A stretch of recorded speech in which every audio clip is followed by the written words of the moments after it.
Hello students. कैसे हैं आप लोग? Okay students, in previous video lecture हम लोगों ने पढ़ लिया था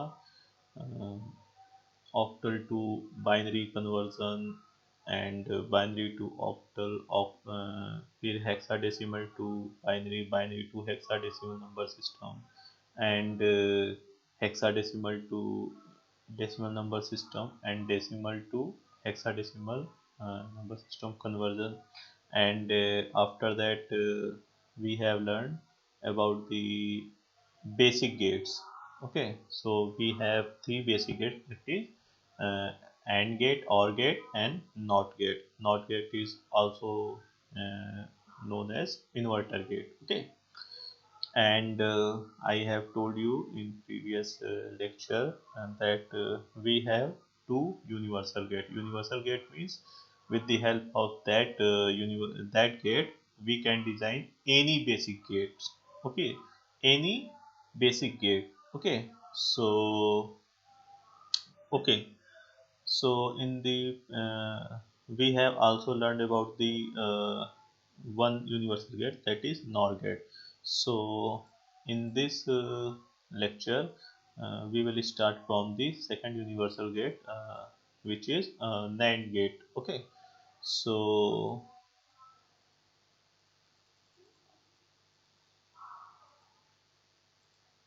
okay, so start from NAND gate. Okay, so I have told you NAND gate is a second universal gate. So we can design any gate with the help of this gate. That's why it is called as known as universal gate. Okay, so student, universe NAND gate, it is like a AND gate. Okay, see, इसका भी logic gate का symbol देखिए ऐसे ही है जैसे and gate का symbol है, but इसके आउटपुट पॉइंट पर देखिए यहाँ पर एक बबल लगा हुआ है। Bubble means inverter, inverter circuit लगी हुई है। ठीक है, इन्वर्टर लॉजिक गेट लगा हुआ है, यानी एंड गेट का जो भी आउटपुट आता है उसको ये इन्वर्ट कर देता है, तो उसी को हम क्या बोलते हैं, नैंड गेट। देखिए यहाँ इसका सिंबल ऐसे बनता है, या उसको बहुत ही सिंप्लीफाई तरीके से अगर हम देखें तो देखो ये एंड गेट है और उसके आउटपुट पर क्या लगा है, एक इन्वर्टर।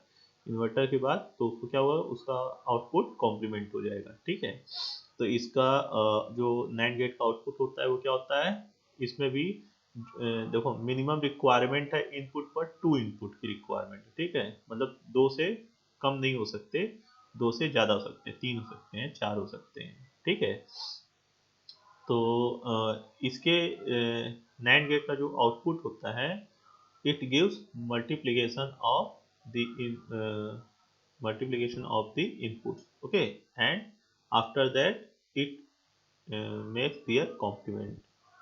So इनपुट पर जो भी हम नैंड गेट के इनपुट पर जो भी हम इनपुट देंगे, ये क्या करेगा, उन दोनों को मल्टीप्लाई करके उसका कॉम्प्लीमेंट कर देता है।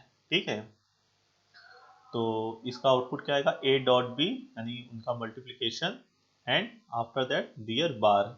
Okay, so this table 8.12 is the truth table for the NAND gate, and मैंने आपको बताया स्टूडेंट्स कि जो ट्रूथ टेबल होती है ये हमको उस पर्टिकुलर लॉजिक गेट की आउटपुट को फाइंड करने में हमारी बहुत ही हेल्प करती है कि इसका आउटपुट क्या हो सकता है, ये हम ट्रूथ टेबल की हेल्प से फाइंड आउट कर सकते हैं। ओके ओके, सो मैंने बताया कि नैंड गेट में भी मिनिमम टू इनपुट होंगे। ओके, सो टू इनपुट के कॉम्बिनेशन से कितने इनपुट बन सकते हैं, फोर। फोर कॉम्बिनेशन बन सकते हैं यहाँ पे इनपुट के। तो क्या क्या हो सकते हैं, 0 0 0 1 1 0 1 1। ओके, सो अब अगर इन दोनों का मल्टीप्लाई करेंगे तो लाइक एंड गेट 0 0 0 1। ओके, ये हम लोगों ने प्रीवियस लेक्चर्स में पढ़ लिया है कि 0 0 का मल्टीप्लाई करेंगे 0 आएगा, 0 1 का मल्टीप्लाई करेंगे 0 आएगा, 1 0 का 0 एंड 1 1 का 1 आएगा। ठीक है, बट नैंड गेट क्या करता है, जो भी हमारे एंड गेट का आउटपुट होता है उसको कॉम्प्लीमेंट कर देता है। ठीक है, यानी इस आउटपुट को कॉम्प्लीमेंट कर देंगे यानी इन्वर्ट कर देंगे तो क्या आ जाएगा, ये जितने भी हमारे लो स्टेट है वो हाई में हो जाएंगे कन्वर्ट, और जो हमारी हाई स्टेट है वो लो में कन्वर्ट हो जाएगी। यानी लो स्टेट हमारी हाई मीन्स 0 1 में कन्वर्ट हो जाएंगे ऑल, एंड जो हमारी हाई स्टेट है विच इज 1 वो हमारे 0 में कन्वर्ट हो जाएंगे। Okay, so student that means कि नैंड गेट का जो आउटपुट होगा, यानी अगर इनपुट हमारा जब तक जब हमारे दोनों इनपुट ऑन होंगे तो हमारा नैंड गेट का आउटपुट ऑफ होगा, ठीक है, मतलब हमें कोई आउटपुट नहीं मिलेगा।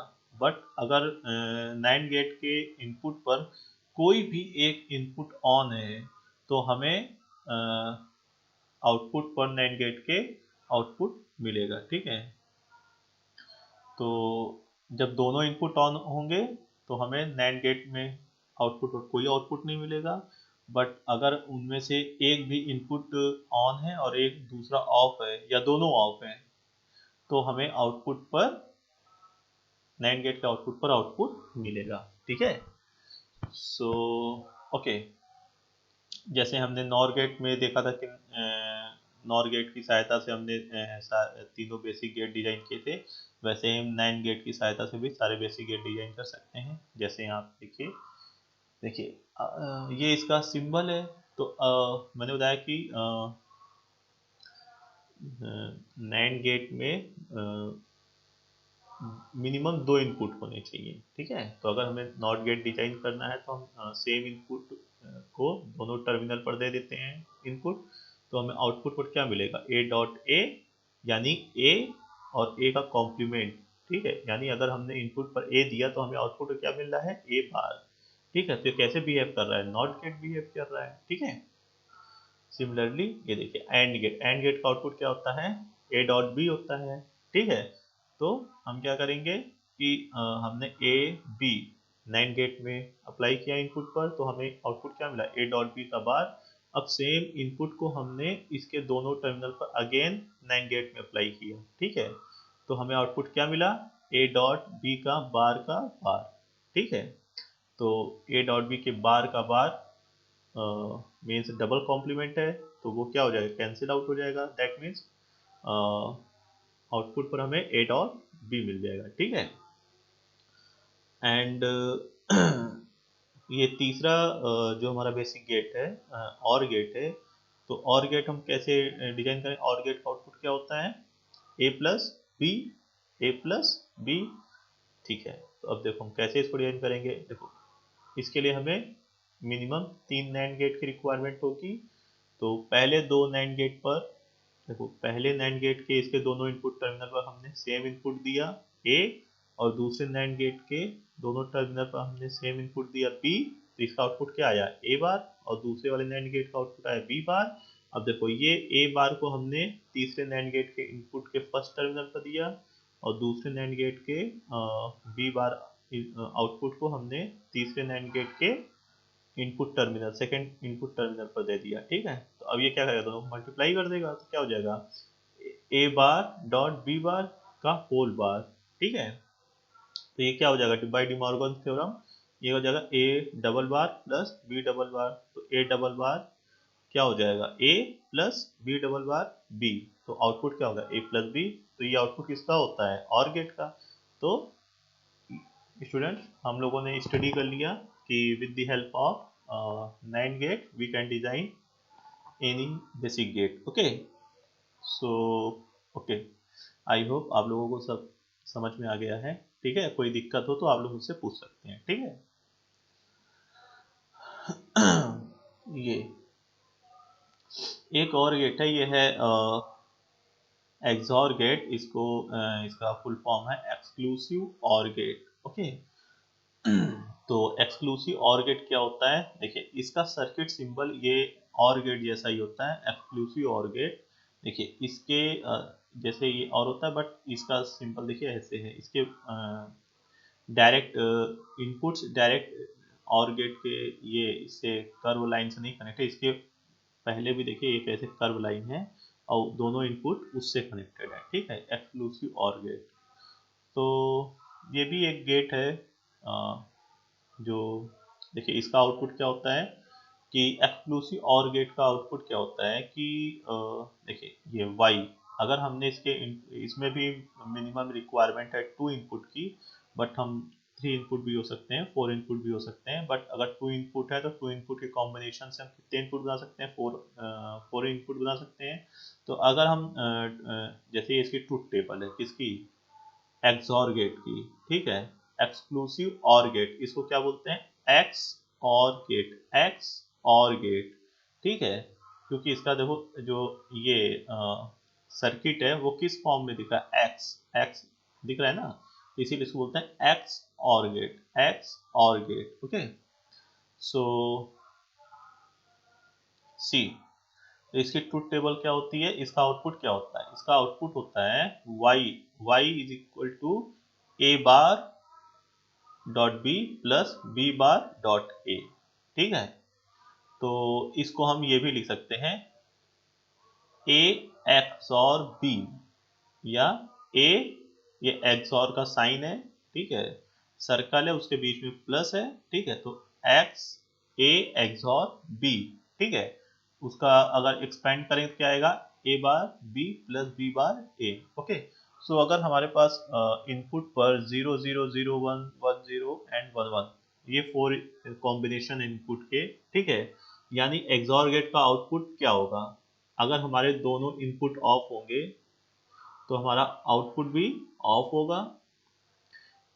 अब अगर हमारा एक इनपुट ऑन होगा दूसरा ऑफ है, नहीं पहला ऑफ है दूसरा ऑन है, तो जो आउटपुट होगा हमारा ऑन होगा, यानी हाई होगा। अगर तीसरा कॉम्बिनेशन क्या है, अगर हमारा पहला इनपुट ऑन है दूसरा ऑफ है, तो हमारा आउटपुट क्या होगा, हाई होगा, ठीक है, यानी एक्सॉर गेट हमारा ऑन रहेगा। एंड अगर हमारे दोनों इनपुट हाई होंगे यानी ऑन होंगे, तो हमारा जो एक्सॉर का आउटपुट होगा क्या होगा, ऑफ रहेगा, यानी हमें कोई आउटपुट नहीं मिलेगा, ठीक है, जीरो जीरो आउटपुट मिलेगा, यानी लो मिलेगा, यानी कह सकते हैं कि एक्सॉर गेट हमारा ऑफ रहेगा, ठीक है, कोई आउटपुट नहीं मिलेगा। तो इस ट्रुथ टेबल से देखकर हम समझ सकते हैं, देखो कि जब दोनों इनपुट सेम होंगे, यानी दोनों या तो ऑफ होंगे या दोनों ऑन होंगे, उस केस में एक्सॉर का आउटपुट क्या है, जीरो है, ठीक है। जब दोनों में से एक ऑन है एक ऑफ है, तो हमारा आउटपुट क्या है एक्सॉर का, हाई है, ठीक है। तो ये इसका एडवांटेज है इस एक्सॉर गेट का, ठीक है। तो ये हम लोग जब फर्दर डिजाइनिंग करेंगे तो वहां पर हमें इसका ज़्यादा एप्लीकेशन समझ में आएगा, ठीक है।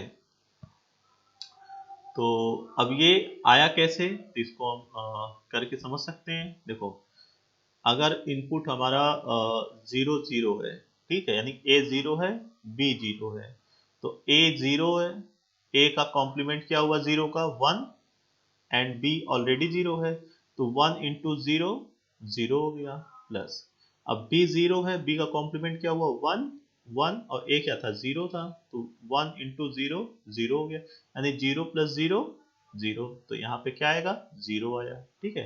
अब अगर एक a 0 है और b 1 है, तो a 0 है तो a का कॉम्प्लीमेंट 0 का 1 हो गया 1, और b 1 है तो 1 इंटू 1 1 हो गया, प्लस b क्या है 1 है, तो 1 इन 1 का कॉम्प्लीमेंट क्या हो गया 0, तो 0, और a ऑलरेडी 0 है तो 0 इंटू 0 0 हो गया, तो ये क्या हो गया 1 प्लस 0 यानी 1, तो क्या मिला हमें आउटपुट पर 1। ऐसे ही हम बाकी दोनों के लिए भी कैलकुलेट कर सकते हैं, ठीक है स्टूडेंट। ओके, एंड नेक्स्ट आपका गेट है एक्सक्लूसिव नॉर गेट, ठीक है, ये एक्स नॉर गेट ही है, बट इसका जो आउटपुट है सी, इसके आउटपुट पर एक बबल लग गया है, ठीक है, जैसे हमने देखा था यूनिवर्सल गेट में कि उनके जहाँ पे आउटपुट था वहाँ पे एक छोटा सा बबल लगा हुआ था, तो वैसे ही एक्सक्लूसिव नॉर गेट क्या है, जो हमारा एक्सॉर गेट है, ठीक है, एक्सॉर गेट है, उसके आउटपुट पर एक छोटा सा बबल लग गया, तो वो कौन सा गेट बन गया, एक्सक्लूसिव नॉर गेट बन गया, ठीक है। ठीक है, तो अब इसका जो आउटपुट होगा वो कैसे शो करते हैं, y is equal to A, circle के अंदर डॉट है, सर्कल के अंदर डॉट है, यानी ये क्या शो कर रहा है कि ये हमारा आउटपुट किसका है, एक्सक्लूसिव नॉर गेट का है। अगर यहाँ पे सर्कल के अंदर प्लस लगा देते तो ये किसका होता आउटपुट, एक्सक्लूसिव और गेट का। ठीक है, तो ठीक है, तो ये हमारा सर्किट लॉजिक सिंबल है किसका, circuit symbol exclusive NOR gate का। तो इसका आउटपुट क्या होता है, देखो ए सर्कल के अंदर डॉट बी, इसको अगर हम एक्सपेंड करेंगे तो क्या आएगा, A bar dot B bar plus A B. ठीक है, ठीक है, तो इसमें भी जैसे प्रीवियस गेट्स में हमने देखा कि इसमें भी मिनिमम 2 इनपुट की रिक्वायरमेंट होती है। ठीक है, 2 से ज़्यादा भी हो सकते हैं। ठीक है, तो अगर हम हमारे पास 2 इनपुट है तो 2 इनपुट के कॉम्बिनेशन से कितने कॉम्बिनेशन बन सकते हैं, 4 कॉम्बिनेशन बन सकते हैं। कौन कौन से, 0 0 0 1 1 0 1 1, 4 कॉम्बिनेशन बन सकते हैं। ठीक है, तो देखिए अगर दोनों 0 0 होगा तो आउटपुट क्या आ रहा है, 1 आ रहा है। एंड अगर ए 0 है बी 1 है तो आउटपुट क्या आ रहा है, 0 आ रहा है। अगर ए 1 है बी 0 है तो आउटपुट क्या आ रहा है, 0 आ रहा है। अगर ए 1 है बी 1 है तो आउटपुट क्या आ रहा है, 1 आ रहा है। ठीक है, यानी यहाँ पर देखिए अब उल्टा हो रहा है। ठीक है, यहाँ पे क्या हो रहा है, उल्टा हो रहा है। उल्टा क्यों हो रहा है कि देखिए यहाँ पर जब दो एक्सक्लूसिव और में क्या था, जब दोनों इनपुट सेम थे तो आउटपुट पर हमें कुछ नहीं मिल रहा था।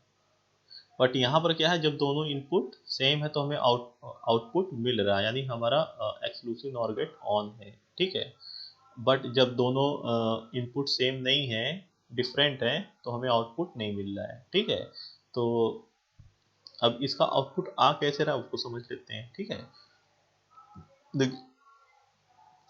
ए 0 है बी 0 है तो क्या होगा, ए का बार, अगर ए 0 है और बी 0 है, दोनों 0 0 है, तो ए का बार ए 0 है तो 1 हो गया, बी का बार बी 0 है तो 1 हो गया, तो 1 इंटू 1 1 हो गया, प्लस ए 0 है बी भी 0 है तो 0 इंटू 0 0, यानी 1 प्लस 0 1 हो गया। तो यहाँ पे आउटपुट क्या आया, 1 आया। अब अगर ए 0 है बी 1 है, ठीक है, तो क्या होगा, देखो ए का बार यानी ए 0 है तो 1 हो गया और बी 1 है हमारा। ठीक है, तो ये क्या हो गया, बी का बार यानी 1 है तो 0 हो गया, यानी 1 इंटू 0 0 हो गया, प्लस ए 0 है और बी 1 है तो 0 इंटू 1 0 हो गया, तो 0 प्लस 0 0 हो गया, इसलिए यहाँ पर आउटपुट 0 आया। सिमिलरली बाकी दोनों इनपुट के लिए भी आप ऐसे ही कैलकुलेट कर सकते हैं। ठीक है, ओके, सो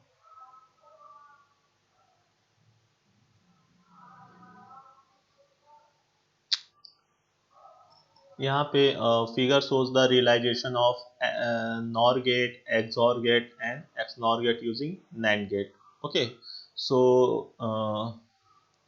ओके स्टूडेंट्स, मैंने आपको बताया था कि जो हमारा यूनिवर्सल गेट होते हैं उनकी सहायता से हम कोई भी लॉजिक गेट डिजाइन कर सकते हैं। ठीक है, इसीलिए उन्हें यूनिवर्सल गेट कहा जाता है। तो नैंड गेट की हेल्प से देखिए यहाँ पर नॉर गेट, एक्स नॉर और एक्स नॉर गेट डिजाइन किया गया है। ठीक है, तो यहाँ पर देखिए कैसे डिजाइन किया गया, उसका यहाँ पे सर्किट सिंबल बना हुआ है। तो आप लोग इसको अब ये आप सेल्फ प्रैक्टिस कीजिए कि यहाँ पे देखिए कैसे इनपुट आ रहा है, फिर नेक्स्ट कहाँ पे जा रहा है, क्योंकि देखिए मैंने आपको सब एक्सप्लेन कर दिया है कि नैंड गेट का आउटपुट क्या होगा, फिर फर्दर हम कैसे इनपुट देते हैं, फिर फर्दर क्या होगा। तो ये मैंने आपको एक्सप्लेन कर दिया। तो अब आप कॉपी पेन लीजिए और इसको खुद भी थोड़ा प्रैक्टिस कीजिए, क्योंकि देखिए ये डिजिटल इलेक्ट्रॉनिक्स में जब तक आप खुद से प्रैक्टिस नहीं करेंगे सर्किट्स की, आप ये सोचे कि आप रट लेंगे और डायरेक्ट वहाँ जाके एग्जाम में सर्किट डिजाइन कर देंगे, ठीक है, तो आप कभी नहीं कर पाएंगे, टोटल गलत करके आएंगे। ठीक है, ये एकदम 101% सही बात है, क्योंकि यहाँ पर इतने, ये बहुत आसान है, बट अगर आप प्रैक्टिस करेंगे तो तुरंत आप समझ जाएंगे कॉन्सेप्ट। ठीक है, कि किस गेट की सहायता से मुझे कौन सा गेट डिजाइन करना है, उसके लिए मिनिमम मुझे कितने गेट लगेंगे, ये सब आप तुरंत समझ जाएंगे। ठीक है, तो बिना प्रैक्टिस के तो नहीं हो पाएगा, इसीलिए मैंने आपसे लेक्चर के पहले ही पार्ट में आपसे बोल दिया था कि मैं जैसे जैसे बताते चलूँ, आप लोग कॉपी पेन लेके बैठिए और स्टेप बाय स्टेप मेरे लेक्चर को सुनते जाइए और कॉपी पे करते जाइए। आप स्टेप बाय स्टेप करते जाएंगे मेरी बातों को सुन के, तो आप देखेंगे कि जैसे ही वीडियो लेक्चर खत्म होगा ये पूरा, तब तक आप पूरी ये जितना मैं एक्सप्लेन किया हूँ आप पूरा बहुत अच्छे से सीख चुके होंगे। ठीक है, सो डोंट वरी, फिर भी अगर कोई डाउट रह जाता है, कहीं पर क्वेरी रहती है, तो मैं आपसे हमेशा कहता हूँ कि आप लोग मुझसे पूछ सकते हैं। मैं हमेशा आपके लिए अवेलेबल रहता हूँ। आप लोग जानते भी हैं कि आप लोग जैसे ही मुझे मैसेज करते हैं मैं तुरंत उसका रिप्लाई करता हूँ। और हो सकता है कभी कभी आप तो जानते हैं कि मैं एग्ज़ाम ड्यूटी वगैरह में बिज़ी रहता हूँ और अदर वर्क्स में, तो बट मैं जैसे ही फ्री होता हूँ तुरंत आपके रिप्लाई करता हूँ, तुरंत आपकी क्वेरी को सॉल्व कर देता हूँ स्टूडेंट। तो ये तो आप लोग जानते ही हैं, मैंने कई बार आप लोग की क्वेरी सॉल्व भी की है। तो कोई भी दिक्कत हो तो मुझे एनी टाइम आप लोग कांटेक्ट कर सकते हैं। ठीक है, मुझे अच्छा लगता है।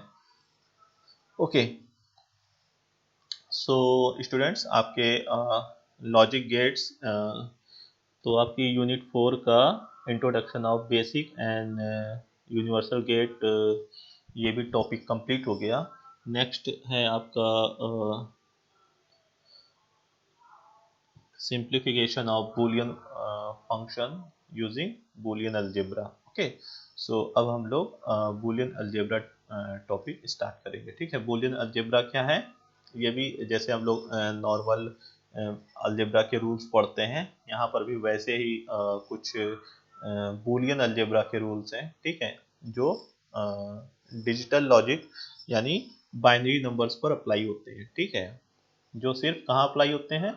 बाइनरी नंबर्स पर। डिजिटल इलेक्ट्रॉनिक सर्किट में हम जानते हैं आप लोग, यहाँ पर सिर्फ 2 ही डिजिट यूज होती है सारे ऑपरेशन में, 0 1। तो ये बाइनरी नंबर्स पर ही अप्लाई होती है। ठीक है, इसको हम डेसिमल नंबर पर अप्लाई नहीं करते हैं, वहाँ उसके लिए नॉर्मल अलजेब्रा है। ये क्या है? बूलियन अलजेब्रा है। ठीक है, तो ध्यान रखिएगा। तो as we know that digital circuit perform the binary arithmetic operations with binary digit 1 and 0. These operations are called logic functions. Okay, and or logical operations, the algebra used to symbolically describe logic functions। देखिए ये line, the algebra used to symbolically describe logic functions is called boolean algebra। यानी अब इन सारे logical functions और logical operations को अगर हम symbols के फॉर्म में डिस्क्राइब करेंगे तो हमारी क्या हो जाएगी? Boolean algebra. ओके, तो अब वो कैसे होगा वो हम लोग आगे समझेंगे। तो there are 4 connecting symbols used in Boolean algebra are given below. Equal sign, यहाँ पर इक्वल साइन ही है, मल्टीप्लाई साइन डॉट है, प्लस साइन प्लस है, बार साइन बार है। ठीक है, there are 4 binary operations are given below. Okay, so suppose अब हमें एडिशन करना है। ठीक है, एडिशन करना है, तो एडिशन करने के लिए यहाँ पर नॉर्मल एडिशन जैसे हम लोग करते हैं वैसे नहीं है, ये बूलियन अलजेब्रा है तो उसके ये रूल्स हैं। ठीक है, अगर हमें बाइनरी एडिशन करना है तो उसके रूल्स क्या है कि अगर हम 0 और 0 को ऐड करेंगे तो 0 आएगा, 1 प्लस 0 करेंगे 1 आएगा, 0 प्लस 1 1 आएगा। ठीक है, अब 1 प्लस 1 करेंगे तो क्या आ जाएगा? 2 नहीं आएगा, 1 प्लस 1 1 0 आएगा। 1 0 क्या है? देखिए 1 प्लस 1 करेंगे तो 2 आता है। अगर हम डेसिमल में 1 प्लस 1 ऐड करते हैं तो क्या आता है? 2 आता है। तो यहाँ पर क्या है? 1 प्लस 1 2 है। ये देखिए ये बाइनरी में क्या लिखा है? 2 है। ये बाइनरी में क्या लिखा है? 2 है, क्योंकि देखिए यहाँ पर अगर हम क्या है? 1 0 है। अगर इसको हम लिखें 2 की पावर 0 2 की पावर 1, तो 2 की पावर 0 1 एंड 2 की पावर 1 2। तो अगर 0 इंटू 1 करेंगे तो 0 हो जाएगा, तो 1 इंटू 2 करेंगे 2 हो जाएगा, यानी यहाँ पर क्या आ जाएगा? 2 आ जाएगा। ठीक है, तो यहाँ पे अगर हम बाइनरी एडिशन करेंगे तो क्या आ जाएगा? 1 प्लस 1 1 0 आएगा। ठीक है, तो हम क्या करेंगे? 0 लिखेंगे, 0 लिखेंगे with a carry off 1। Okay, तो अगर हम बाइनरी एडिशन कर रहे हैं, कहीं पर आया है 1 प्लस 1, तो हम क्या लिखेंगे आंसर में? 0 और आगे कैरी फॉरवर्ड कर देंगे क्या? 1, ठीक है। अब अगर 3 टाइम्स 1 1 आ गया है, जैसे 1 प्लस 1 प्लस 1, तो हम क्या लिखेंगे, 3 हो गया, तो 1 1 बाइनरी में 3 को कैसे लिखते हैं, 1 1, ठीक है। यानी हम आंसर में क्या लिखेंगे, 1 विथ कैरी 1, ठीक है। आगे इसको एग्जाम्पल के हम लोग और अच्छे से समझ लेंगे, ठीक है। एंड तो ये हो गया बाइनरी एडिशन। इसी तरीके से बाइनरी सब्ट्रैक्शन है, 0 minus 0 0, 1 minus 0 1, 1 minus 1 0, and 0 minus 1 is equal to 1 with a borrow of 1, okay. तो 0 माइनस 1 जहां पर हम सब्ट्रैक्ट करेंगे तो वहां पर क्या लिखेंगे, 1 with a borrow of 1, okay. सो इस लाइन को याद रखिएगा।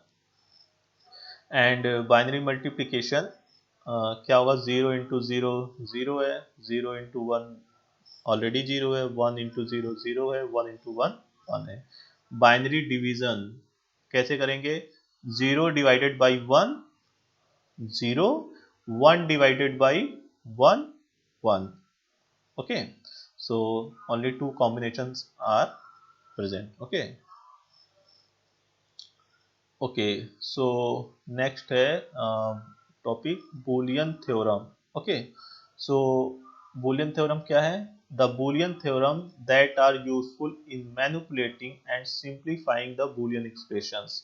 सो बूलियन थ्योरम्स क्या है, ये हमारी बूलियन एक्सप्रेशंस जो भी हम आगे पढ़ेंगे उसको मैनिपुलेट करना और उसको सिंप्लीफाई करने में, यानी उसको मिनिमाइज करने में हमारी बहुत हेल्प करती है, ठीक है। वो कैसे हेल्प करती है ये हम लोग आगे पढ़ेंगे।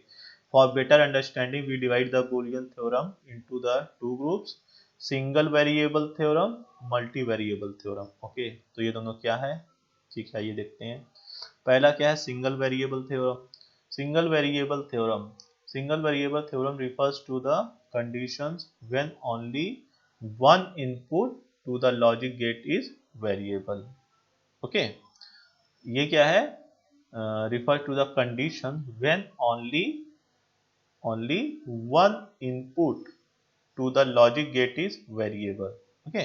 यानी लॉजिक गेट पर हमारा एक इनपुट वेरिएट कर रहा है, दूसरा हमारा क्या है, कांस्टेंट है, ठीक है। अब इसकी थ्योरम क्या है कि अगर देखिए, अभी हमने बूलियन अलजेब्रा क्या है कि जो हमारे लॉजिकल फंक्शंस थे, 0 1, जो भी लॉजिकल फंक्शंस हैं, ऑपरेशंस हैं, उसको जब हम सिंबॉलिकली रिप्रेजेंट करते हैं तो वो क्या होता है, हमारा बूलियन अलजेब्रा होती है, ठीक है। तो यहाँ पर अब हम क्या है, थ्योरम वन हमारी, अगर हम ए जो हमने लॉजिकल ऑपरेशन को सिंबॉलिकली रिप्रेजेंट किया है यहाँ पर, तो ये क्या है, a plus 0 is equal to क्या है, a आएगा। यानी अगर यहाँ पर 1 होता, सपोज 1 प्लस 0 करते तो क्या होता, 1 आता। तो वैसे ही a हमारा क्या है, कोई ऑन स्टेट है, ठीक है, जिसको हमने सिंबॉलिकली यहाँ पर रिप्रेजेंट किया, तो a प्लस 0 a आएगा, ठीक है। वैसे ही a डॉट 1 a आएगा, a प्लस a बार, ठीक है। अब देखो, अगर a को अगर हम 1 मान लें तो इसका कॉम्प्लीमेंट a का क्या होगा, 0। अगर ये a 1 है तो ये क्या आएगा, ए 1 का कॉम्प्लीमेंट 0। वैसे ही ए है, अगर ए ऑन स्टेट है तो उसका कॉम्प्लीमेंट ए बार क्या होगा, ऑफ स्टेट। तो अगर 1 प्लस 0 करेंगे तो क्या आएगा, 1 आएगा, ठीक है। तो बूलियन अलजेब्रा में क्या होगा, A plus A bar is equal to 1, ठीक है। वैसे ही A plus A is equal to A, यानी दोनों स्टेट अगर ऑन होंगे तो आउटपुट भी हमारा ऑन होगा, ठीक है। अब ए डॉट ए क्या होगा, ए होगा ए प्लस 1 1 होगा, A dot 0 is equal to 0, क्योंकि 0 से किसी भी लॉजिक में मल्टीप्लाई कर देंगे तो आउटपुट 0 हो जाएगा, ठीक है। और A double bar is equal to A, ये हम लोग पढ़ चुके हैं, अभी हमने जब गेट को डिजाइन कर रहे थे वहां पर ऐसे आया था ना, ए डबल बार, तो वो क्या हो गया, उसका लॉजिक मीन्स क्या हुआ, ए, ठीक है। सो ओके, सो यहाँ पे है नेक्स्ट है आपका डुअलिटी प्रिंसिपल, ठीक है। तो ठीक है, अब ये डुअलिटी प्रिंसिपल क्या है, ठीक है। Before describing to the multi variable theorem, ठीक है। देखिए, यहाँ पर इन्होंने बताया कि बुलियन थ्योरम्स में कई सारे थ्योरम्स हैं, ठीक है। तो उसको इन्होंने दो ग्रुप में डिवाइड किया था, single variable theorem, multi variable theorem. देखो यहाँ पर सिर्फ सिंगल वेरिएबल है ए। अब अगर एक से ज्यादा वेरिएबल आ गए, जैसे A B C D E F, कई सारे वेरिएबल आ गए, तो क्या होगा, तो उसको मल्टी वेरिएबल को इन्होंने सेकेंड ग्रुप में रखा है, ठीक है। तो अभी हम लोगों ने ये सिंगल वेरिएबल रूल्स पढ़े हैं। अब मल्टी वेरिएबल क्या होगा, तो उससे पहले इन्होंने क्या रखा है, डुअलिटी थ्योरम। तो अब डुअलिटी थ्योरम क्या है, डुअलिटी प्रिंसिपल क्या है, तो उसको हम लोग समझ लेते हैं। Before describing to the multi-variable theorem, this would be the right place to mention an important property of Boolean algebra called duality principle. अब ये क्या है duality principle?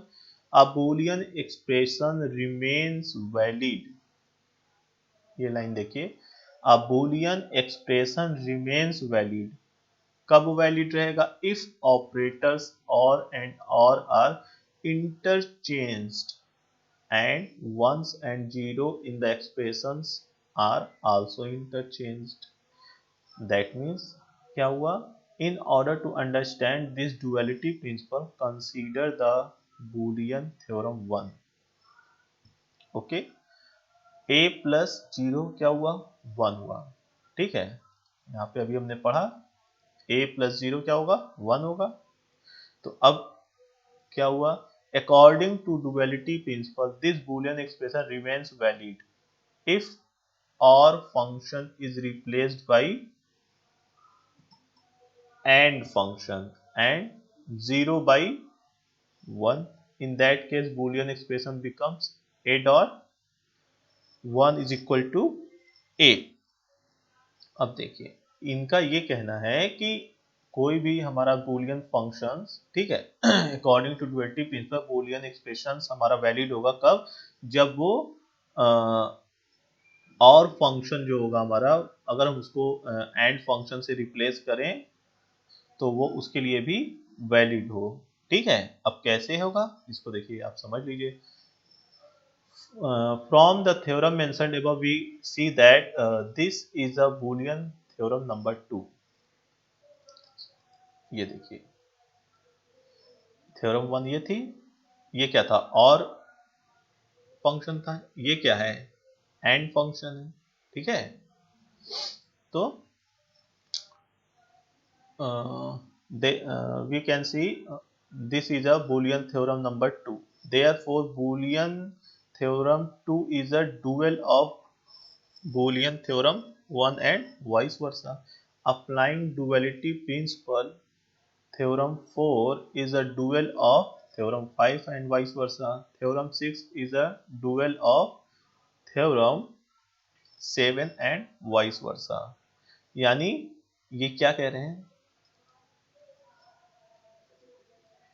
देखिए,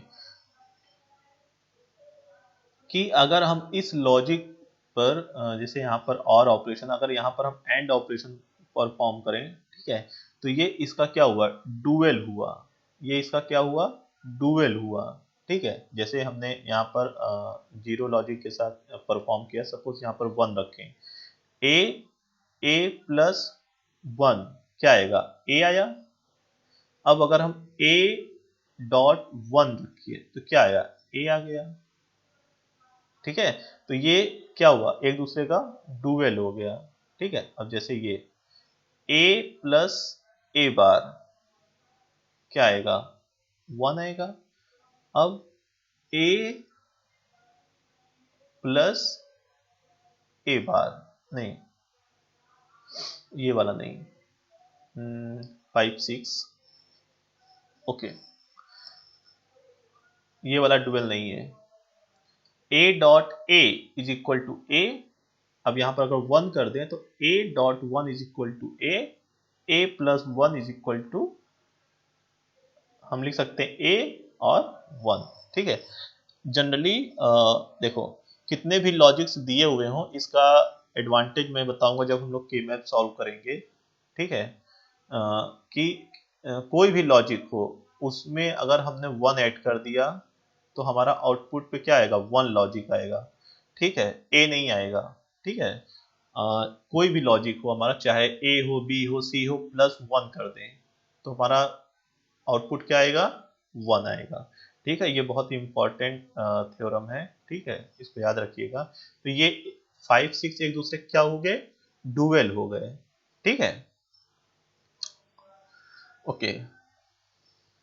सो दूसरा मल्टी वेरिएबल्स थ्योरम आ गई है, तो मल्टी वेरिएबल्स थ्योरम को हम समझ लेते हैं। ठीक है, देखिए अभी तक क्या था कि यहाँ पर देखिए सिर्फ एक वेरिएबल था बूलियन थ्योरम्स में, सिर्फ ए सब जगह ए था। अब यहाँ पे अगर ए से ज्यादा हो गए, जैसे A B C D E F, कई सारे वेरिएबल्स आ गए, तब क्या होगा। तो यहाँ पर देखिए, तो थ्योरम 9 हो गया एसोसिएटिव लॉ, कि अगर हमारा वेरिएबल है जैसे ए प्लस बी, एक लॉजिक है, प्लस सी किया, तो अगर हम ए प्लस और बी और सी लॉजिक को एक कर दे तो दोनों का जो आउटपुट होगा वो सेम ही आएगा।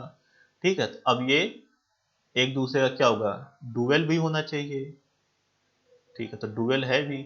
जैसे अब ए बी का मल्टीप्लाई कर दें और फिर उस आउटपुट को हम सी से मल्टीप्लाई करें, उसका टोटल आउटपुट बराबर होगा किसके, अगर हम बी और सी को मल्टीप्लाई करें, जो आउटपुट आएगा उसमें ए को मल्टीप्लाई कर दें, तो उसका जो आउटपुट होगा वो इस आउटपुट के बराबर होगा। यानी ये एक दूसरे का, दोनों लॉजिक क्या है, डुअल है। ठीक है, वही यहाँ पर बताया गया था, ये डुअलिटी प्रिंसिपल में। ठीक है, अब कम्यूटेटिव लॉ। ठीक है, यानी ए प्लस बी, यानी ए लॉजिक को बी में ऐड करें या बी को ए में ऐड करें, दोनों का आउटपुट बराबर आएगा। अब इसी को हम ये भी कह सकते हैं कि ए लॉजिक में बी लॉजिक का मल्टीप्लिकेशन करें या बी लॉजिक को ए में मल्टीप्लाई करें, दोनों का आउटपुट बराबर हो। ये भी डुअलिटी प्रिंसिपल को फॉलो कर रहा है। ठीक है, अब डिस्ट्रीब्यूटिव लॉ देखिए, ये हमारी थ्योरम 11 है। देखिए, ये इन सब का अभी आगे यूज आएगा। ठीक है, जब हम लोग बूलियन एक्सप्रेशन को मिनिमाइज करेंगे। ठीक है, तो देखिए बूलियन, कोई भी बूलियन एक्सप्रेशन होगा उसको मिनिमाइज करने के दो तरीके हैं, या तो बूलियन अलजेब्रा से मिनिमाइज करिए या तो के मैप से मिनिमाइज करिए। ठीक है, तो सबसे आसान तरीका होता है मिनिमाइज करने का, सबसे आसान तरीका के मैप, बहुत ही आसान होता है और टाइम भी उससे बहुत सेविंग हो जाता है। बूलियन अलजेब्रा से टाइम टेकन प्रोसेस है ये, बट इससे भी हमारा बूलियन एक्सप्रेशन मिनिमाइज हो जाता है। ठीक है, ठीक है, तो देखिए ये हमारा क्या है, डिस्ट्रीब्यूटिव लॉ है। तो क्या है, ए और ये बी प्लस सी एक लॉजिक है, और उसमें अगर हमने ए से मल्टीप्लाई कर दिया, ठीक है, तो जो हमारा टोटल रिजल्टेंट आएगा वो किसके बराबर होगा, हम ए बी का, ए को बी में मल्टीप्लाई करके और ए को सी में मल्टीप्लाई करके जो भी आउटपुट आएगा उन दोनों को ऐड कर देंगे, तो टोटल जो रिजल्टेंट आएगा वो किसके बराबर होगा, इस लॉजिक के बराबर होगा।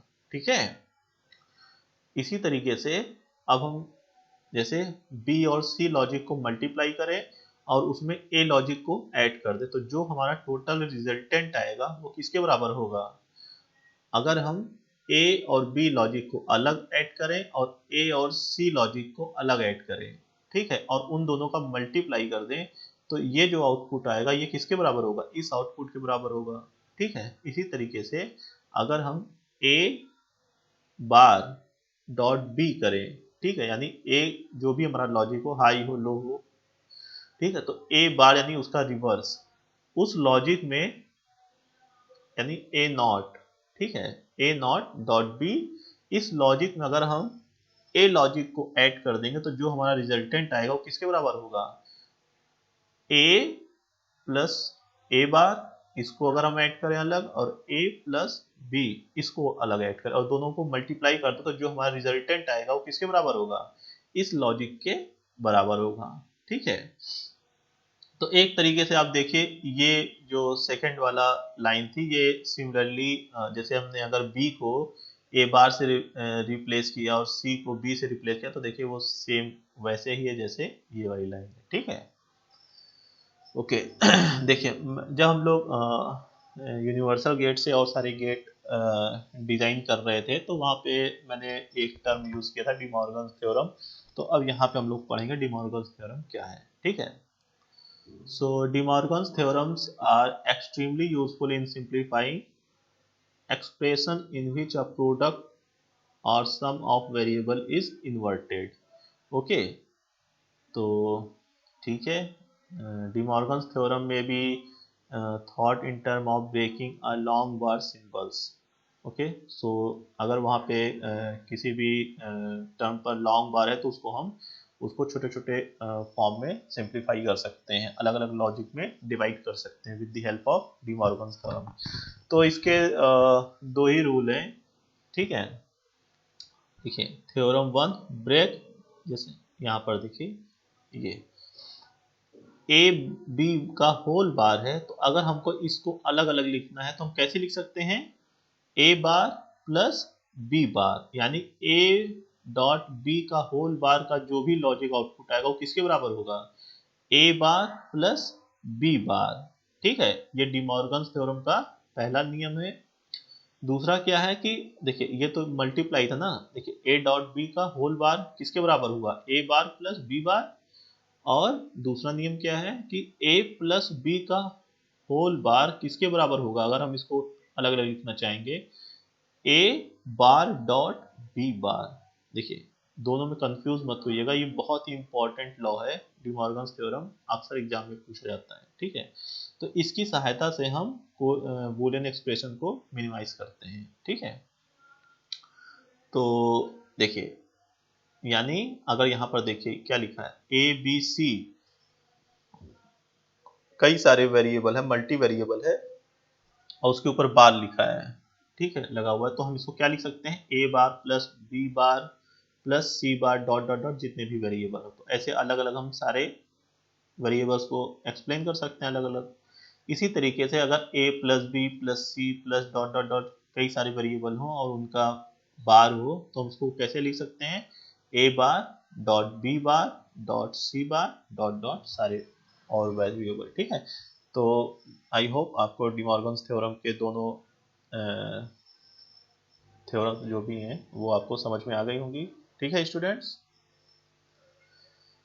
सो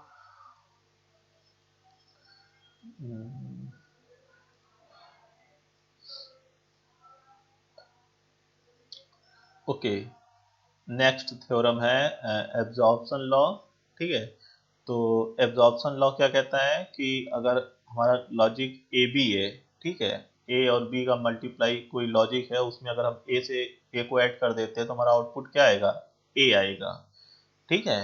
अगर दूसरा क्या है कि ए बार प्लस ए बी है तो उसका लॉजिक क्या आएगा, ए बार प्लस बी बार आएगा, ठीक है। इसी तरीके से अगर ए बी, ये आपको याद करने पड़ेंगे स्टूडेंट, ठीक है, और इसको आप वेरीफाई भी कर सकते हैं, ठीक है। वेरीफाई कैसे करना है वो मैं आपको बाद में एक्सप्लेन कर दूंगा, अगर आपको जरूरत पड़ेगी आप खुद भी इसको वेरीफाई कर सकते हैं, इसकी जगह पे आप 1010 करके इसको वेरीफाई कर सकते हैं, ठीक है।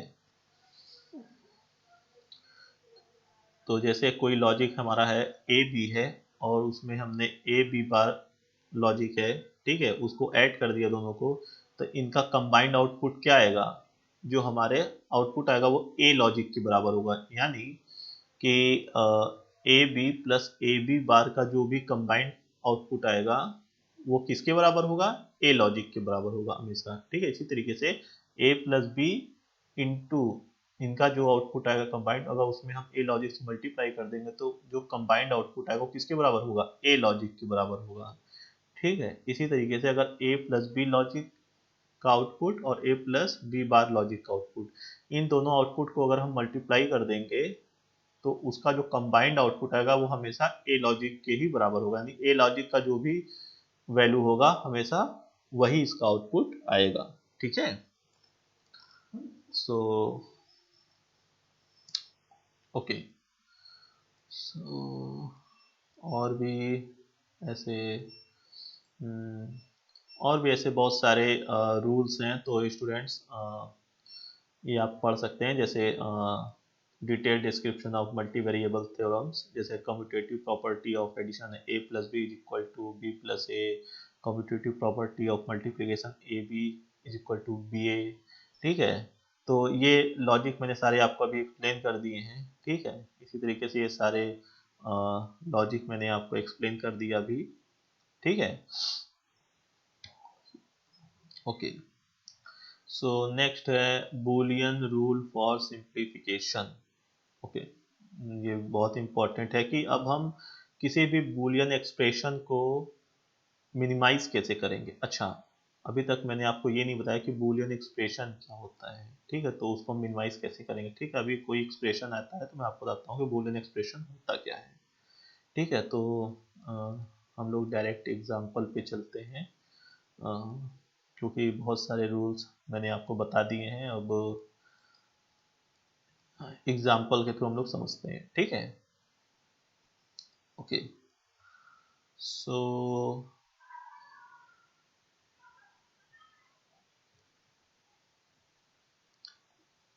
ओके, तो ये एक सिंपल सी सर्किट है स्टूडेंट। ठीक है, अब इस सर्किट का आउटपुट क्या आएगा। ठीक है, इस सर्किट का आउटपुट क्या आएगा, ये कैसे हम लोग निकालेंगे। ठीक है, देखिए ए बी सी, यहाँ तीन इनपुट है। ठीक है, देखिए ए बी कहाँ पर दिया गया है, एंड गेट। ये क्या है, एंड गेट है। बी बी का एक इनपुट देखिए ये और गेट पे है, और दूसरा इनपुट क्या है, सी है। ठीक है, और सेम बी और सी कहाँ पे दिए गए हैं, देखो एक बी से लाइन यहाँ है, सी से यहाँ है, और एक यहाँ पर एंड गेट भी है। ठीक है, तो पहला यहाँ पर इसका एंड गेट का आउटपुट क्या होगा, ए बी हो जाएगा। ठीक है, और गेट क्या करेगा, बी और सी को ऐड कर देगा, तो इसका आउटपुट क्या आएगा, बी प्लस सी आएगा। और इसका तीसरा जो हमारा ये गेट है, एंड गेट है, इसका आउटपुट क्या होगा, बी डॉट सी, यानी बी सी आएगा। ठीक है, अब यहाँ पर देखो अगेन एक एंड गेट है, तो इसमें क्या इनपुट आ रहा है, इसमें इनपुट आ रहा है बी प्लस सी और बी सी आ रहा है। ठीक है, यानी बी प्लस सी का जो भी आउटपुट आया और बी सी जो भी आउटपुट आया वो हमने इनपुट कर दिया एंड गेट में। ठीक है, तो यहाँ पर आउटपुट क्या आएगा, अब इसको हमको कैलकुलेट करना पड़ेगा। ठीक है, उसको भी करते हैं। तो क्या आएगा, देखो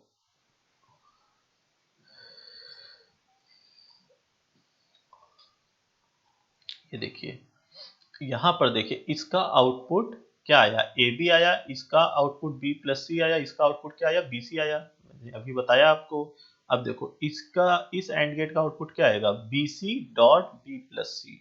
ठीक है, B C dot B plus C, उसको हमने कहाँ पर इनपुट किया, फिर से हमने और गेट में इनपुट कर दिया, और उसके साथ दूसरा इनपुट क्या था, ए बी था। ठीक है, तो हमने यहाँ पर देखो एक, यहाँ पर ये आ गया हमारा एक्सप्रेशन। कौन सा एक्सप्रेशन आया, ये Q इज इक्वल और गेट, ये और गेट क्या करेगा, इन दोनों लॉजिक को ऐड कर देगा, तो क्या हो जाएगा, A B plus B C, B plus C.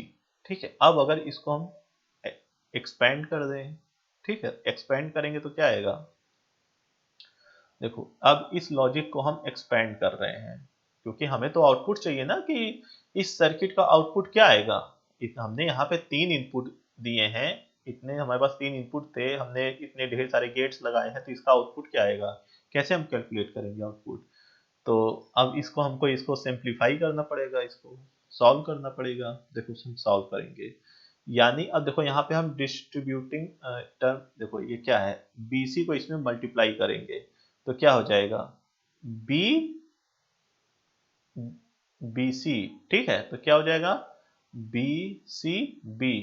ठीक है, तो मैंने बताया था AB लिखिए चाहे BA लिखिए, दोनों का आउटपुट सेम रहता है। ठीक है, तो इन्होंने क्या लिखा है, मैंने कहा BCB, बट इन्होंने लिखा है BBC, तो कोई दिक्कत नहीं है। ठीक है, ओके। सो बी, इसको एक्सपेंड करेंगे तो क्या आ जाएगा, BBC प्लस BCC। ठीक है, ये आ जाएगा। अब देखो यहाँ पे क्या है, और इसको सॉल्व करते हैं तो क्या आ जाएगा, अब देखो बी बी सी है, ठीक है। देखो यहाँ पे अगर 2 बार बी है तो हमने अभी पढ़ा था कि अगर बी डॉट बी को मल्टीप्लाई करेंगे तो क्या आएगा, आउटपुट हमेशा बी ही आएगा, ठीक है, क्योंकि दोनों लॉजिक क्या है, सेम है। तो इसको हम क्या लिख सकते हैं, बी बी सी लिख सकते हैं, यानी इसका जो आउटपुट आएगा वो बी सी के आउटपुट के बराबर होगा। इसी तरीके से बी सी सी, यानी यहाँ पर अगर सी और सी का हमने मल्टीप्लाई किया तो आउटपुट हमेशा किसके बराबर आएगा, सी के बराबर आएगा। तो इसको हम क्या लिख सकते हैं, बी सी, ठीक है। अब देखो हमारा नेक्स्ट आउटपुट क्या आया, A B plus B C plus B C, ठीक है। अब यहां पर देखो बी सी एक है, बी सी ये भी है, यानी अगर हम B C plus B C को ऐड करें और बी सी, तो आउटपुट हमेशा क्या आएगा, बी सी ही आएगा, और कुछ तो आ नहीं सकता, क्योंकि ये भी बी सी है ये भी बी सी है। तो B C plus B C को हम क्या लिख सकते हैं, बी सी लिख सकते हैं। तो नेक्स्ट स्टेप में क्या आ गया हमारा, बी सी आ गया। अब देखो ये हमारे पास आउटपुट पर क्या आ रहा है, A B plus B C. अब अगर यहां से हम बी टर्म को कॉमन ले लें, ठीक है, बी लॉजिक को कॉमन ले लें तो क्या आएगा हमारे पास, बी ब्रैकेट में ए प्लस सी, बी ब्रैकेट में ए प्लस सी, ठीक है। तो स्टूडेंट इसी देखिए, अब इस लॉजिक सर्किट का जो आउटपुट आया था इसी को बोलते हैं बूलियन एक्सप्रेशन। मैंने अभी आपसे कहा कि हमको बूलियन एक्सप्रेशन को मिनिमाइज करना है, ठीक है। अब देखिए, तो मैंने आपको कहा कि बूलियन एक्सप्रेशन होता क्या है, मैं भी आपको बताता हूँ, क्योंकि जब आपको पता ही नहीं होगा तो मिनिमाइज किसको करेंगे। तो लॉजिक गेट का, लॉजिक सर्किट का जो भी आउटपुट आता है, ठीक है, उसको हम मिनिमाइज करते हैं, सिंप्लीफाई करते हैं, क्योंकि देखो ये कॉम्प्लेक्स टर्म है, अगर हमको इससे बार बार आउटपुट, इसके डिफरेंट डिफरेंट वैल्यूज के लिए हमको आउटपुट निकालना होगा तो हमको बहुत ढेर सारा लंबा कैलकुलेशन करना पड़ेगा, हो सकता है मे बी हम गलत कर दें, ठीक है। तो अब इसका रिजल्टेंट आउटपुट क्या होगा, तो इसका रिजल्टेंट आउटपुट हमने बूलियन अलजेब्रा से सॉल्व किया, ठीक है। तो हमने इस एक्सप्रेशन को कितना मिनिमाइज कर दिया, इतना, कितना मिनिमाइज कर दिया, देखो, यानी इस, देखो output A B plus B C bracket B plus C, इतने लंबे एक्सप्रेशन का जो आउटपुट आ रहा था वो किसके बराबर है, बी ब्रैकेट ए प्लस सी आउटपुट के बराबर है, ठीक है। यानी अब देखो ये बूलियन एक्सप्रेशन कितना मिनिमाइज हो गया ना, लेकिन अब देखो इससे ज्यादा नहीं मिनिमाइज होगा, ठीक है। तो हमें हमेशा इतना ध्यान रखना है कि बूलियन एक्सप्रेशन को तब तक मिनिमाइज करते आना है जब तक वो अपने एंडिंग पॉइंट पर ना पहुंचे, मतलब उससे ज्यादा मिनिमाइज ना हो पाए। अगर उससे ज्यादा, जैसे आपको एग्जाम में क्वेश्चन आया कि इस बूलियन एक्सप्रेशन को मिनिमाइज करिए, ठीक है। सपोज आपको मैंने ये लॉजिक एक्सप्रेशन दिया, ठीक है, बूलियन एक्सप्रेशन, मैंने कहा इसको आप मिनिमाइज करिए, और आप इस स्टेप पे आके रुक गए, ठीक है, आपने कहा ठीक है सर हमने ऐसे ऐसे कर दिया, ये हमारा आ गया, ये हमारा आउटपुट है, ठीक है। आपका आंसर सही है, बट आप बीच में आके रुक गए, ठीक है, आप बीच में आके रुक गए। ये एक्सप्रेशन इससे ज्यादा भी मिनिमाइज हो सकता है, देखिए 2 बार बीसी है तो एक बार हमने बीसी को बीसी प्लस बीसी, तो क्या आएगा, बीसी आएगा। देखिए ये फर्दर मिनिमाइज हुआ, तो इसको हम इस तरीके से लिख सकते हैं, यानी कि कोई भी एक्सप्रेशन को हमको तब तक सॉल्व करना है जब तक वो फुल्ली मिनिमाइज ना हो जाए। अगर वो फिर भी मिनिमाइज हो रहा है और आपने बीच का कोई आंसर लिखा है तो आपका आंसर वो गलत है, ठीक है। उसको भले ही वो बीच का स्टेप हो, बट वो आंसर आपका क्या माना जाएगा, गलत माना जाएगा, ठीक है। तो बूलियन एक्सप्रेशन मिनिमाइजेशन में ये चीज हमेशा ध्यान रखिएगा। तो अब आप समझ गए ना कि बूलियन एक्सप्रेशन क्या चीज है। बूलियन एक्सप्रेशन हमारे लॉजिकल सर्किट का आउटपुट होता है, ठीक है। यानी इतने लंबे आउटपुट को हमको मिनिमाइज करके एक छोटे फॉर्म में कन्वर्ट करना है कि इसका जो भी आउटपुट आएगा वो किसके बराबर है, इसके आउटपुट है। यानी अब यहाँ इनपुट पर हम वैल्यूज को चेंज करेंगे और हम सिर्फ इसको कैलकुलेट करेंगे, तो हमें जो भी आउटपुट होगा वो मिल जाएगा। आई होप आपको समझ में आ गया है कि बूलियन एक्सप्रेशन क्या होता है और बूलियन एक्सप्रेशन को मिनिमाइज करना किसको कहते हैं, ठीक है। ओके, सो ये समरी ऑफ बूलियन लॉज है। ये आप ये तो प्रीवियसली हम लोग सब पढ़ चुके हैं, ठीक है। सो अब स्टूडेंट्स देखिए, बहुत ही इंपॉर्टेंट टॉपिक स्टार्ट हो रहा है, कैनोनिकल फॉर्म।